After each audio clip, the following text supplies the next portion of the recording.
what's up mga bench friends? Kumusta po kayong lahat? Good morning, good morning, good morning po.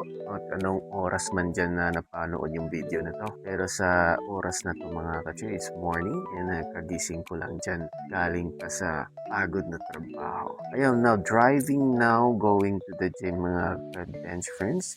And sa araw na to is i-share na program exercise natin, no? May nag-message kasi sa program natin when it comes to shoulder. Pero sa araw na to, very strict yung oras natin. Gawin natin isang oras at siguro mga 20 minutes lang yun kasi wala talaga kung oras yun. So ipagsasama-sama lang natin chest, shoulder at tricep exercise within 1 hour and 20 minutes. So let's go. First workout natin mga bench friends is incline Smith machine press para to sa upper chest natin. So ang load natin dito is nasa last part na tayo. Ang last loading is 4 sets, 5 to 6 repetition lang muna kasi sobrang mabigat na. Kakabalik ko lang sa workout ito. And sobrang heavy na para sa akin to.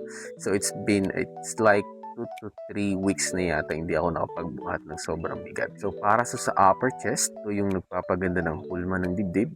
Hindi lang kailangan mabigat agad pero focus lang sa kalaw. Next is the Smith machine press. Since push day tayo ngayon, next natin program is ang shoulder. Tirahan natin siyang konti at medyo little heavy para mapukaw ang mga muscle na nasa shoulder natin. Since push day tayo, nag-aagawan yung mga muscle nandyan para makuha natin yung repetition na gusto natin. Dito tayo naglalakas, controlled reps lang, hindi minamadali at hindi pabibo. Saktong weights lang na kayang-kaya mong panglakas at save your energy para sa next mong movement. Here's another program for you. Machine pa rin yung ginagamit natin. Ito naman yung pec-deck flies. Kino-compress yung muscle natin dito kung saan to stretch out and press the inner chest natin. So sobrang tibay nito. Higaan na talaga yung buhat and sobrang sarap ng pump. Dinadandahan ko lang siya dito. I-feel ko siya na may connection yung mind, your body connection para maramdaman yung sarap yung pump ng chest ninyo na kino-compress. Ayun. Diretso na agad ako sa shoulder press pero gagamitan natin ng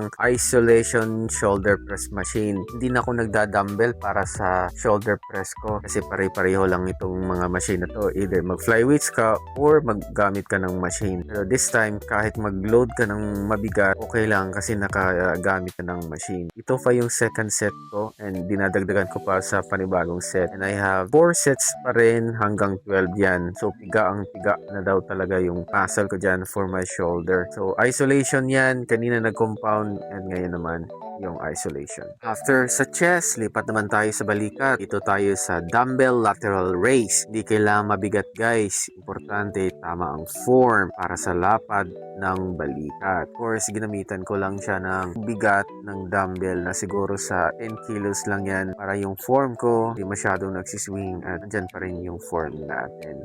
Para naman sa rear delts natin, itong exercise lang ang ginagawa ko. Siyempre, since busy yung reverse pec deck, ito na lang ako sa cable sa crossover. Magiging accessible naman. Pwede naman natin gawin ng paraan kung anong meron available. So this time, medyo mabigat siya. Kaya nako-compress ng maayos yung rear delts ko.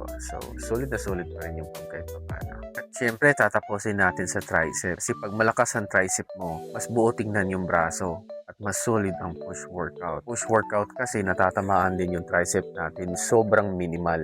Kaya this time, kailangan natin silang i-push or kailangan natin siyang train kahit papano. In that way, magiging build pa siya or magagbuild siya ng muscle sa tricep natin kahit papano. So ayan guys, 1 hour lang at 20 minutes natapos yung lahat ng program na yon. Always pagod pero good mood. Kahit nag-snow na, ayan, kahit muntik ng tamarin, panalo pa rin yung araw natin. So kung ikaw kulang sa oras, kulang sa budget, busy sa work, pero gusto mag-workout, pwede ito sa'yo.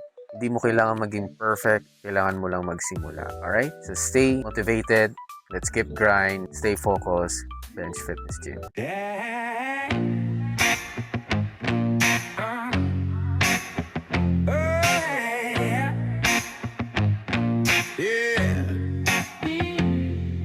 Alarm clock screams, sneakers hit red.